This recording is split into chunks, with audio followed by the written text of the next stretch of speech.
My name is Juliana Hawthorne, and for the first 32 years of my life, I was what the aristocracy charmingly refers to as the spare. My older sister, Beatrice, was the heir to the family's beauty, its social ambitions, its entire world. I was the quiet academic shadow trailing in her glittering wake. And now I understand that being the family's afterthought was the greatest gift they ever gave me. It was in that shadow that I was allowed to become myself, and it was that self who captured the attention of the one man my family was absolutely certain would fall for my perfect sister. Our story didn't culminate in a grand ballroom proposal, but in a quiet library showdown that cost my family a fortune in social currency and gave me everything that truly mattered. Before I get into how a dusty book on stellar nucleosynthesis became my secret weapon in the most consequential social season of our lives, I'd love it if you let me know where you're watching from in the comments below. If you have ever felt like the overlooked one, the quiet one, the one who just didn't quite fit the mold your family built for you, please hit that like button so I know I'm not alone. And if you're new to this channel, I hope you'll subscribe to join a community of people who understand that sometimes your greatest strength is the very thing others dismiss. Our family, the Hawthorns, did not simply exist, they performed. Life was a stage, and my father, Marcus Hawthorne, was its demanding director. My mother, Camilla, was his lead actress, and my sister Beatrice was the star of the show. She was born for the role. With hair the color of spun gold and eyes the blue of a summer sky, she moved through the world with an effortless grace that seemed to draw all light and attention to her. She could ride any horse, charm any diplomat, and wear any gown as if it were spun from her own radiance. I, on the other hand, was cast in a supporting role so minor it was often forgotten entirely. I had my mother's dark hair, but none of her social fire, my father's sharp eyes, but none of his commanding presence. Where Beatrice collected trophies for tennis and show jumping, I collected books. My bedroom was not a testament to social conquests, but a fortress of paper and ink, smelling faintly of aging vanilla and leather bindings. From a very early age, the dynamic was set. I remember one summer afternoon when I was about 8 years old. I had spent the entire day meticulously building a model of the solar system out of wire and painted styrofoam balls, even getting the tilt of Saturn's rings just right. I ran into the drawing room, my heart thrumming with pride, to show my father. He glanced up from his newspaper, his eyes flicking over my creation with disinterest. "That's nice, Juliana. Very clever." Just then, Beatrice galloped into the room on her imaginary steed, wearing a riding helmet and brandishing a small crop. "Daddy, watch me!" I jumped the rose bushes. My father's face lit up. He folded his paper instantly, giving her his full, undivided attention. "Did you, my champion? Wonderful! Let's go see. You'll be winning ribbons at the Grand National before we know it." He swept her up in his arms and they went out to the garden, leaving me and my miniature solar system alone in the sudden silence of the vast room. I learned a lesson that day. My world of planets and stars was small and insignificant. Beatrice's world of horses and ribbons was the one that mattered. This pattern continued, solidifying with each passing year, until it was as much a part of our home's foundation as the stone it was built on. So when Alistair Finch entered our orbit, there was never any question as to whom he was meant for. Finch was not just a man, he was a dynasty, the sole heir to a colossal fortune built on technology and global shipping. He was the single most eligible bachelor on the continent, perhaps the world. He was also notoriously reclusive, appearing at social functions with the strained politeness of a man fulfilling a tedious obligation. But he was the prize, and the Hawthorne family was determined to win him. My father called it the Finch campaign, speaking of it in militaristic terms that made my stomach churn. Our home became a war room. Beatrice was the chosen weapon. She was fitted for an entirely new wardrobe, tutored in conversational French and the Finch family history, and drilled on topics presumed to interest a man of his background: sailing, vintage cars, art collecting. I was, as usual, part of the scenery. My instructions were simple and delivered by my father with his typical lack of ceremony. "Juliana," he said, not even looking up from his desk one evening, "you will be present at these functions. You will be polite, you will be quiet, and you will do nothing to embarrass your sister. Your only role is to make Beatrice look good by comparison. Do you understand? I understood perfectly. I was the plain, dark backdrop against which the diamond of his other daughter would sparkle all the more brightly. The first major offensive in the campaign was a garden party hosted at our estate, an event of such extravagant scale that it felt less like a party and more like a royal summit. Hundreds of guests drifted across the manicured lawns, their laughter like the tinkling of tiny bells. Alistair Finch was the undisputed center of this universe, and my family orbited him like desperate planets. I watched from a distance as Beatrice, stunning in a pale yellow dress that shimmered in the afternoon sun, was propelled toward him by my mother. I saw her touch his arm, her laugh bright and practiced. I saw him smile, a polite, distant curve of his lips that didn't reach his eyes. She spoke of the polo match last weekend, of a new yacht she had seen in a magazine. From where I stood, I could almost feel his boredom radiating off him like a force field. It was a language I knew well, the polite nods, the vacant stare, the subtle shifting of weight that screamed of a desire to be anywhere else. After about 10 minutes of this excruciating performance, I couldn't bear to watch anymore. I slipped away from the throng, seeking refuge in the one place I knew would be empty, the old glass conservatory at the far end of the garden. The air inside was warm and humid, thick with the scent of damp earth and blooming orchids. It was my sanctuary. I settled onto a wrought iron bench, hidden behind a large fan palm, and pulled a slim volume from my pocket. It was a book on orbital mechanics, dense with equations and theories that felt like a secret, beautiful language. To me, the predictable, graceful dance of celestial bodies was infinitely more compelling than the chaotic, unpredictable dance of society. I lost myself in the mathematics of gravity, the universe a far more comforting and logical place than the one just outside the glass walls. I don't know how long I was there before a shadow fell over my page. I looked up, startled, and my breath caught in my throat. It was him, Alistair Finch. He had a look on his face I recognized, the look of a fellow fugitive. He had been escaping, too. His eyes, a startlingly intense gray, weren't looking at me, but at the book in my hands. "Is that Carmen's treatise on orbital transfers?" he asked, his voice lower and more thoughtful than the clipped tones I'd heard him use outside. I was so surprised I could only nod. "You're reading it for pleasure?" he asked, a genuine note of curiosity in his voice. "Doesn't everyone?" I replied, the words out of my mouth before I could stop them. A real smile touched his lips, and this time it transformed his entire face, reaching his eyes and filling them with a warm light. "Hardly anyone," he said. "I tried to discuss home transfers with Senator Thompson last week, and he looked at me like I had sprouted a second head. For the next few minutes, we weren't a Hawthorne and a Finch. We were just two people who found the universe fascinating. We talked about Kepler's laws of planetary motion, about the sheer elegance of the math that described the cosmos. He was not just knowledgeable, he was passionate. He spoke of the stars not as distant points of light, but as destinations, as sources of wonder.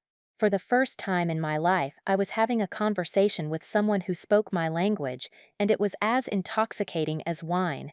The connection was immediate, a spark of recognition that arced between us in the quiet, green space. And then the moment was shattered. "Alistair, there you are!" My mother's voice, sharp and falsely cheerful, cut through the peaceful air. She and Beatrice appeared at the conservatory door, their faces a mask of strained smiles. My mother's eyes, however, shot daggers at me. "What are you doing?" they screamed. Beatrice slid her arm through Alistair's, her expression a mixture of possession and triumph. "We were looking all over for you. Daddy wants to show you his collection of vintage cognacs." Alistair's brief, genuine smile vanished, replaced by the polite mask. "Of course," he said, his gaze lingering on me for just a second longer, a flicker of something regret, intrigue in his eyes. As they led him away, Beatrice glanced back over her shoulder. The look she gave me was one of pure, unadulterated fury. It was the look of a queen who had just found a peasant sitting on her throne. Later that evening, after the last of the guests had departed, the trial began. I was summoned to my father's study, the same room where all family condemnations took place. He stood by the fireplace, his face like a thundercloud. My mother paced by the window. What exactly did you think you were doing, Juliana? My father began, his voice dangerously low. I was reading, I said quietly. Don't be insolent, my mother snapped. You were monopolizing Mr. Finch. You were distracting him from your sister. It was a deliberate act of sabotage. Sabotage. I was stunned. I was just talking to him about what? My father demanded. Stars, numbers. Juliana, no man, least of all a man like Alistair Finch, wants to be cornered by a blue-stocking babbling about subjects that don't concern him. He was being polite. Your sister was making a wonderful impression, and you undermined her. It was selfish and deeply embarrassing. I think she did it out of jealousy, Beatrice said, leaning against the doorframe, having been listening the whole time. Her arms were crossed, her face a mask of wounded pride. She's always been jealous of me. The injustice of it was a physical blow. They hadn't seen the light in his eyes, hadn't heard the passion in his voice. They saw the world only through their own lens of social maneuvering and conquest. In their eyes, I couldn't possibly have had a genuine connection with him. My only conceivable motive was to spite my perfect sister. I didn't argue. I had learned long ago that it was pointless. I just stood there and absorbed their accusations, the familiar sting of being so completely and utterly misunderstood washing over me. That night, I lay in bed and thought about another time, years ago. I was 16 and had just won a prestigious national science competition for a paper I had written on the potential for life on Jupiter's moon, Europa. I came home, my medal heavy in my hand, my heart soaring. The same week, Beatrice won her regional tennis championship. A large celebratory dinner was held. The house was filled with flowers. Beatrice's silver trophy was given the place of honor on the grand mantelpiece in the drawing room, where it still sat. My medal, after a cursory glance from my father, was put in a drawer. We'll find a place for it later, my mother had said. Later never came. It was still in a velvet box in a chest in the attic, along with all the other evidence of a life they didn't value. I realized then, lying in the dark, that to my family I was not a person. I was a problem to be managed, a dull accessory to be kept out of sight. A few days later, a package arrived for me from a local bookstore. This was not unusual. I ordered books frequently, but when I opened it, a small, folded note fell out from between the pages of a new biography on Marie Curie. The handwriting was sharp and intelligent. It was from him, Juliana, it read. I was thinking about our conversation regarding the Lagrange points. It strikes me that L2 would be the ideal place not just for a telescope, but for a preliminary staging area for interstellar travel, shielded from the sun's radiation. A rather lonely perch, though. I find myself wondering if you agree, Alistair. My heart hammered against my ribs. He had not only remembered our conversation, he had continued it. He had found a way to bypass my family, a discreet, clever channel just for us. I wrote back immediately, tucking my reply into a book on cryptography I had the shop send to his private office. This began a secret, thrilling correspondence that became the center of my world. We were like two spies communicating in a code no one else could understand.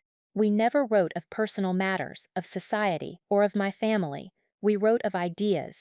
We debated the Fermi paradox, discussed the ethical implications of artificial intelligence, and argued about the philosophical underpinnings of quantum mechanics. He sent me an article on the latest findings from the Webb telescope, and I sent him a poem by Rilke that reminded me of the vastness of space.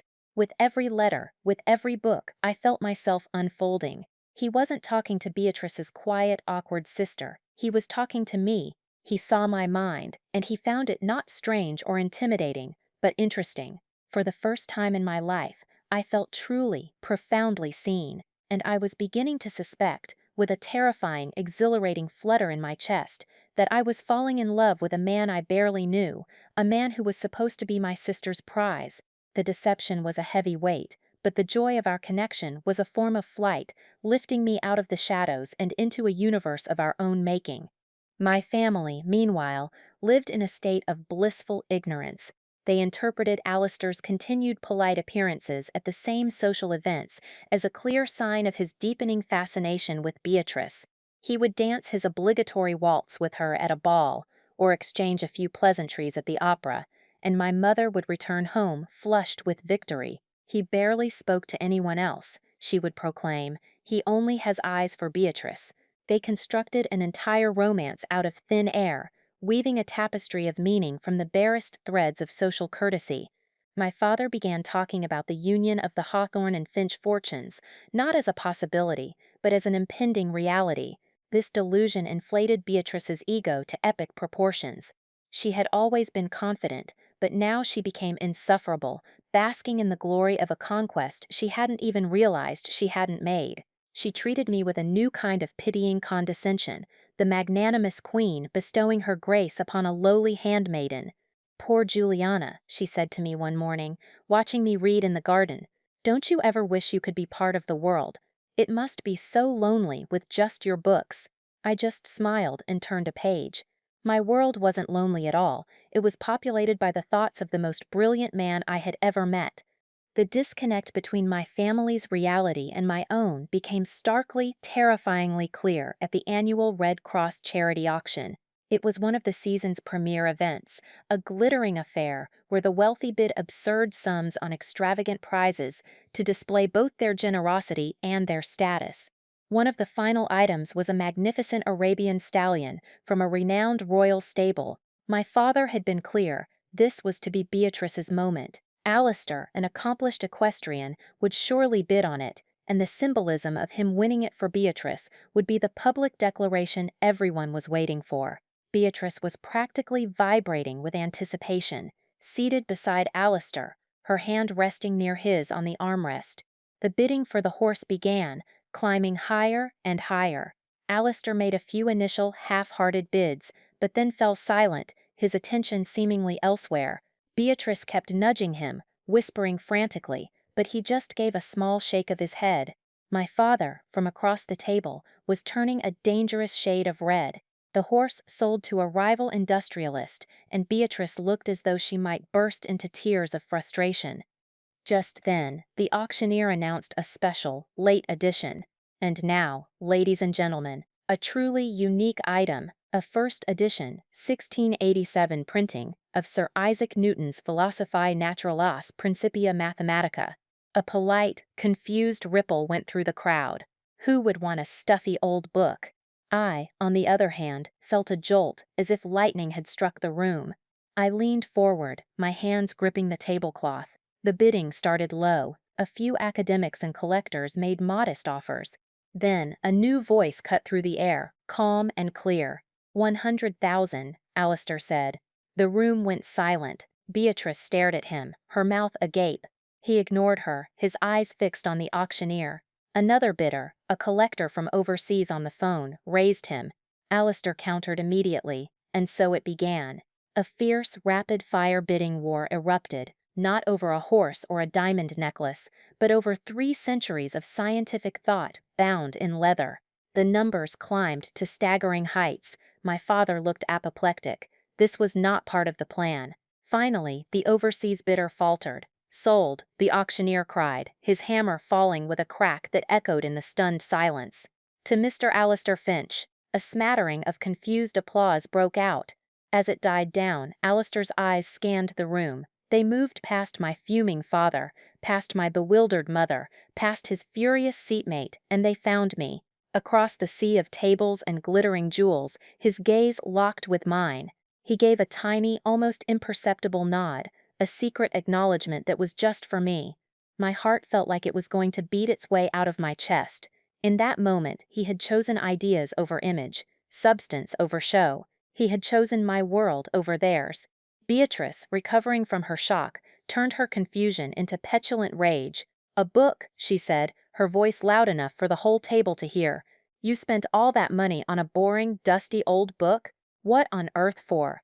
Alistair simply looked at her, his expression unreadable. "Some things," he said quietly, "are priceless."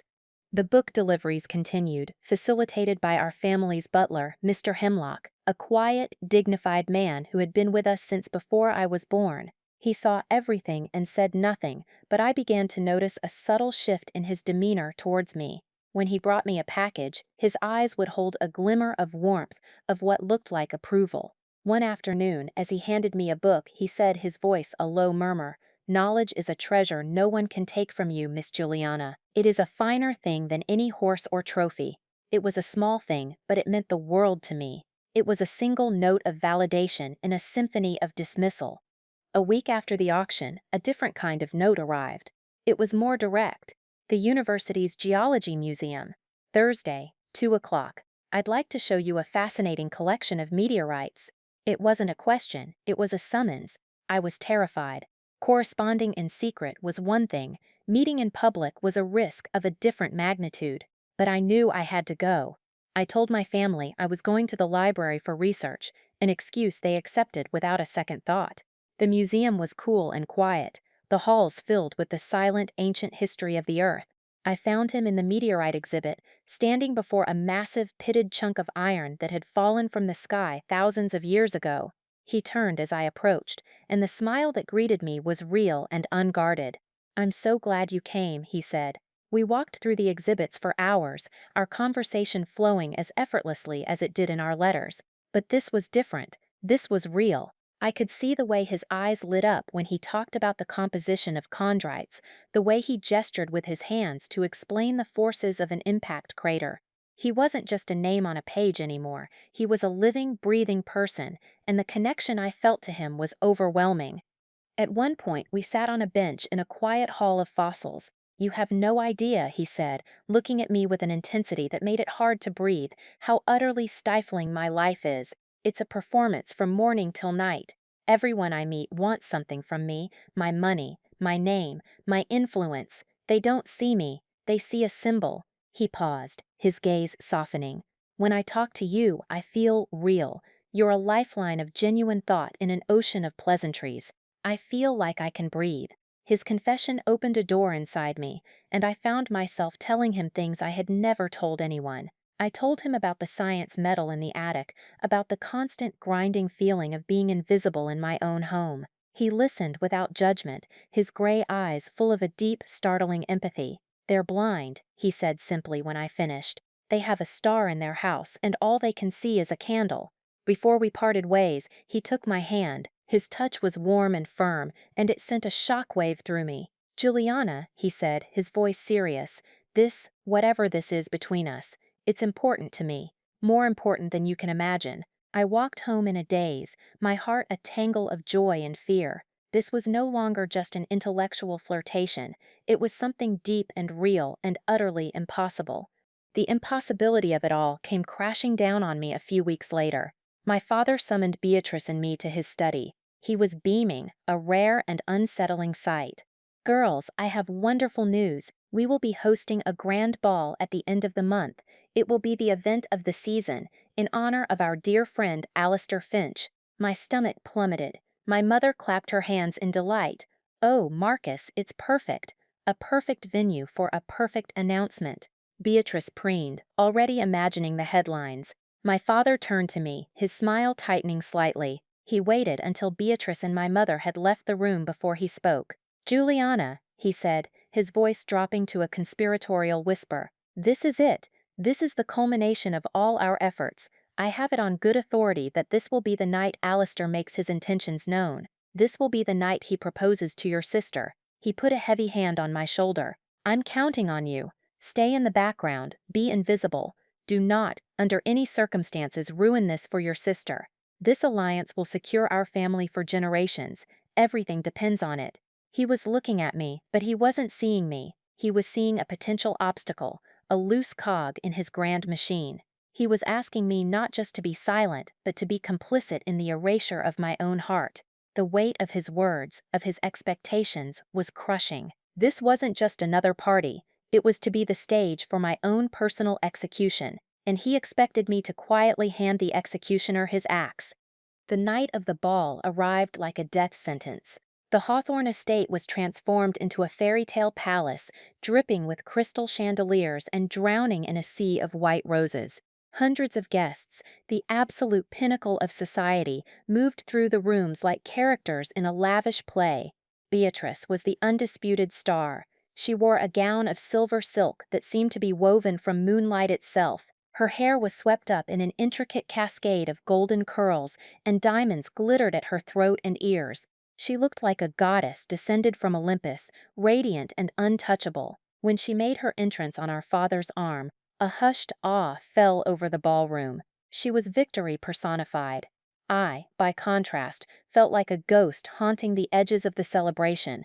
I wore a simple, dark blue gown, elegant but deliberately understated. I had done my hair myself, pulling it back in a simple chignon. My role was to be invisible, and I had dressed for the part. I moved through the crowded rooms, a polite, fixed smile on my face, my heart a cold, heavy stone in my chest. Alistair arrived late, looking impossibly handsome in a black tuxedo, but his face was drawn and tense. He greeted my parents with his usual formal politeness and allowed Beatrice to take his arm. They danced the first dance, a slow, graceful waltz. I watched from the shadows of a marble column, the sight of them together a physical pain. Every polite smile he gave her, every practiced step they took, felt like a betrayal, even though it was all part of a charade I had helped create. They looked perfect together, the handsome heir and the beautiful debutante. They were the image my family had willed into existence. After the dance, he was immediately swarmed. My father steered him from one influential guest to another, showing him off like a prized possession. I saw Alistair's eyes scanning the room, searching. For a moment, they met mine across the crowd, and I saw a flicker of desperation, of silent appeal, but then he was swept away again. An hour later, the moment I had been dreading came. I saw my father lean in and say something to Alistair, then clap him on the back and gesture towards the west wing of the house, towards his private library. The library, the place of executions. It was happening. My mother, who had seen the exchange, glided over to a circle of the most powerful society gossips, her expression one of barely contained excitement. She was priming them for the announcement. Beatrice, seeing her father and Alistair depart, straightened her dress, a look of sublime triumph on her face. She began to drift in the direction of the library, ready for her summons. A wave of cold despair washed over me. I could just let it happen. I could obey my father, be the good, quiet daughter, and watch the man I loved be maneuvered into a life of silent desperation with my sister. I could sacrifice my heart, and his, for my family's ambition. It would be easier. It would be safer. But as I watched Beatrice move towards that library door, a lifetime of being dismissed, of being silenced, of being told my world didn't matter, coalesced into a single, sharp point of rebellion inside me. No, I could not let this happen. I would not let them break him, and I would not let them erase me. My legs felt unsteady, but I pushed myself away from the column and began to walk. I moved through the glittering crowd, my simple blue dress a river of darkness cutting through their sea of pastels and jewels. No one paid me any mind. I was just Juliana, the shadow. I reached the long corridor leading to the library. Beatrice was a few yards ahead of me, her silver gown shimmering. She paused at the heavy oak doors, composing herself for her grand moment. I didn't slow down. I walked past her, my heart hammering against my ribs so hard I thought it might break. She turned, her eyes wide with shock and fury. "Juliana, what do you think you're doing?" she hissed. I ignored her. I reached for the brass handle, my hand trembling slightly, and pushed the door open. I stepped inside. The scene was exactly as I had pictured. My father stood behind his large mahogany desk, his posture radiating power and satisfaction. Alistair stood opposite him, his back to the door, his shoulders rigid. An impeccable lineage, a flawless hostess, my father was booming, his voice full of patriarchal pride. "Beatrice is the finest woman of her generation. She will be a magnificent wife for a man of your stature, a true partner in building your legacy. The union of our families will be a formidable one. Father," my voice was quiet, but it cut through his speech like a shard of glass. Both men turned, my father's face contorted with pure rage. "Juliana, what is the meaning of this? Get out this instant!" Just then, the door opened again, and Beatrice swept in, her face a mask of smug indignation.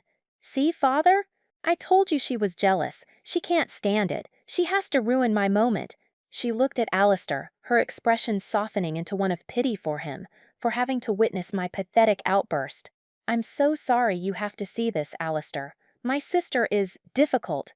But Alistair wasn't looking at Beatrice. He was looking at me, and the expression on his face was not annoyance or embarrassment. It was profound, unmistakable relief. A slow smile spread across his lips, a real one, the one I knew from the museum and from the conservatory. He took a step away from my father's desk and came to my side, his presence a sudden, solid wall of support. He turned to face my stunned father. "Mr. Hawthorne," he said, his voice calm and resolute, "I'm afraid you have been operating under a significant misunderstanding.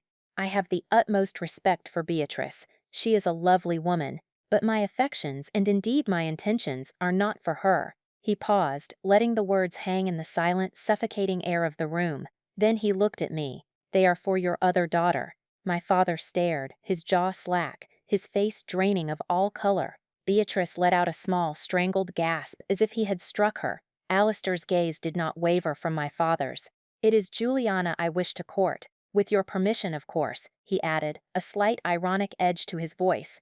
"Though, to be perfectly clear, I will be doing so with or without it." For a moment, there was absolute silence. Then chaos erupted. "What?" my father bellowed, slamming his hand on the desk. "Are you insane? This is an insult, an outrage. We had an understanding." "We had your understanding, Mr. Hawthorne," Alistair replied coolly, "not mine." My mother, drawn by the shouting, appeared in the doorway and took in the scene, her hand flying to her chest as if she might faint. Beatrice, however, did not faint. Her shock curdled into a shriek of pure, molten rage. "Her?" she screamed, pointing a trembling, diamond-clad finger at me. "You're choosing her? The bookworm? The little gray mouse? Over me? This is a joke. It has to be a joke." She turned on me, her beautiful face twisted into an ugly sneer. "What did you do? You schemed behind my back. You plotted and you lied. You betrayed your own sister." For my entire life, her anger, her disappointment, would have made me shrink. I would have mumbled an apology and retreated into my shell. But not tonight. Standing beside Alistair, feeling the warmth of his presence, I felt a strength I had never known. I looked my sister directly in the eye, my voice even and clear. "It wasn't a scheme, Beatrice," I said. "It was a conversation. We talked about things that matter. It's what people who actually like each other tend to do. I'm sorry you never thought to try it." My words hit her with the force of a physical slap. She stared at me, speechless for the first time in her life. Then I turned to my father, who was still sputtering about reputation and business deals. "I am not a bargaining chip for your business, father," I said, the words tasting of freedom, "and I am not a backdrop for my sister's life. I am a person." I felt Alistair's hand find mine, his fingers lacing through my own. It was a simple, public declaration that sealed everything. "I believe we were just leaving," he said to the room at large, and together we turned our backs on my family and walked out of the library, leaving them standing in the smoldering ruins of their grand ambition. We walked straight through the ballroom, hand in hand. The music seemed to stutter and fade as we passed. A wave of whispers and shocked stares followed us like a wake. We didn't stop. We walked out the grand front doors, into the cool, quiet night air, and didn't look back. The silence in Alistair's car was not awkward. It was a comfortable, shared space of decompression. He drove for what felt like a long time, leaving the city lights behind us. He took me to a place I had only read about, his private observatory, a sleek, modern dome perched on a hill far from the light pollution of the city. Inside, the massive telescope pointed at the sky like a silent cannon aimed at the heavens. He opened the dome and the vast, star-dusted velvet of the night sky was revealed. It was breathtaking. We stood there for a long time without speaking, just breathing in the cosmos. "Are you all right?" "I'm terrified," I admitted, "and I've never felt more free in my entire life." He smiled, that rare, genuine smile that was meant only for me. "For what it's worth," he said, "I feel the exact same way." He told me then that my father had been trying to leverage the impending engagement to secure a massive shipping contract, essentially using Beatrice as collateral. He had been looking for a way out of the suffocating expectation for weeks, but he hadn't wanted to hurt or expose me. My interruption in the library, he confessed, was the bravest thing he had ever seen. The next morning, the social world exploded. The gossip columns were in a frenzy of speculation. The story of Alistair Finch leaving his own honorific ball with the quiet Hawthorne sister was on everyone's lips. My family went into damage control. They released a statement about a misunderstanding, attempting to spin a narrative of a close family friendship, but it was too late. The humiliation was too public. They became a laughingstock. My father's business partners, the ones who had been banking on the Finch connection, grew distant and wary. The formidable alliance he had been so close to securing had vanished overnight. My mother called me that afternoon. Her voice was a whip, cracking with fury. "Do you have any idea what you've done?" she shrieked down the line. "You've ruined us. You've ruined your sister's life. She won't come out of her room. This is all your fault, you selfish, ungrateful girl. You were always so jealous of her, you couldn't help yourself." The accusations were the same ones she had used my whole life, but this time they had no power over me. Alistair was sitting across from me, sipping coffee, his presence a silent anchor of support. "No, Mother," I said, my voice perfectly calm. "You and Father tried to sell Beatrice like a prize broodmare at an auction. That's what ruined this. I just decided I was no longer part of the inventory." I heard her sharp intake of breath, a sound of pure shock. I had never spoken to her like that before. "I have to go now," I said politely, and I hung up the phone. It was the first real boundary I had ever set in my life, and it felt like building a wall of steel.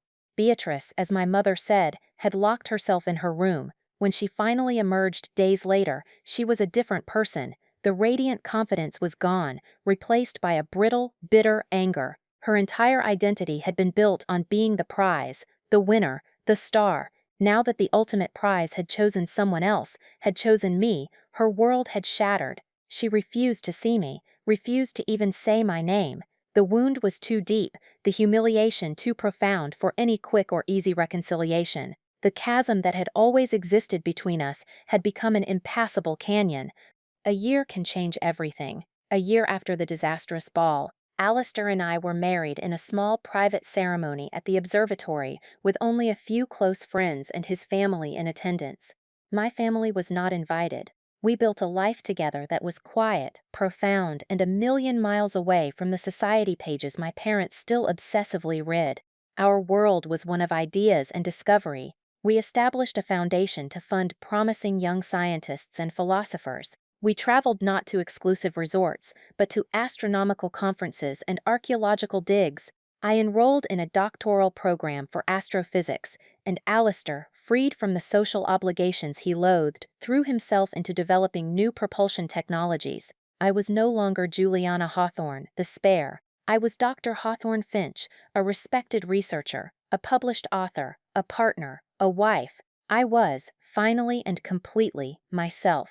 My family's fortunes, as predicted, had taken a downturn. My father's reputation as a shrewd operator was tarnished by his very public miscalculation. He and my mother became ghosts in the society they had once dominated, their bitterness a constant, low hum in the background of my life.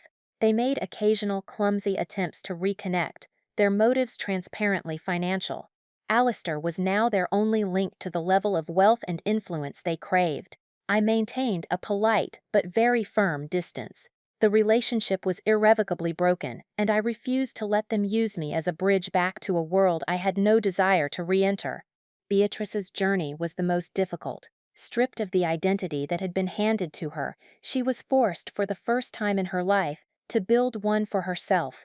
It was a hard, painful road. After a few years of drifting, she rediscovered her one true passion: horses.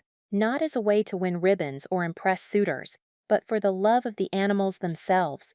She became a certified riding instructor, working with children with disabilities. She found a new, more authentic source of self-worth, not in the admiration of others, but in her own skill and compassion. About 3 years after my wedding, she called me. The conversation was stilted and awkward. She told me about her work, and I told her about my latest research. Then, just before we hung up, she said, her voice barely a whisper, I'm sorry, Juliana, for how I treated you. I was so busy trying to be what everyone wanted. I never really saw you at all. It wasn't a perfect apology, and it didn't magically erase a lifetime of hurt, but it was a beginning. It was the acknowledgement of a truth she had never been able to face before. Looking back, I see the profound irony in it all.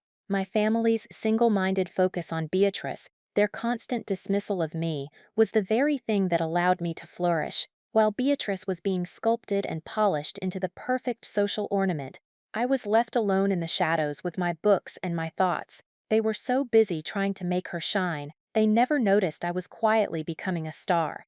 In their world, I was the spare, but in the universe of ideas, of genuine connection, I was the heir to a kingdom they couldn't even comprehend. My value was never something they could bestow or withhold, it was something I cultivated in the quiet solitude they imposed on me. And that is why Alistair, a man searching for substance in a world of surfaces, was able to see me when no one else did. The greatest lesson I learned is that your worth is not determined by the role someone else assigns to you. You are not the smart one, or the pretty one, or the quiet one. You are a universe of complexities that no simple label can ever contain. What would you do if you were in my shoes? Would you have walked into that library? I'd love to read your thoughts, so please share your story of being underestimated in the comments below. We can all learn from each other's strength. Don't forget to like this video if my story resonated with you, and please subscribe for more stories about finding your own path. Remember that true family is defined by love, respect, and acceptance, not just by blood. Thank you so much for joining me on this journey, and for listening to my story. I wish you all the strength to be wonderfully, unapologetically yourself.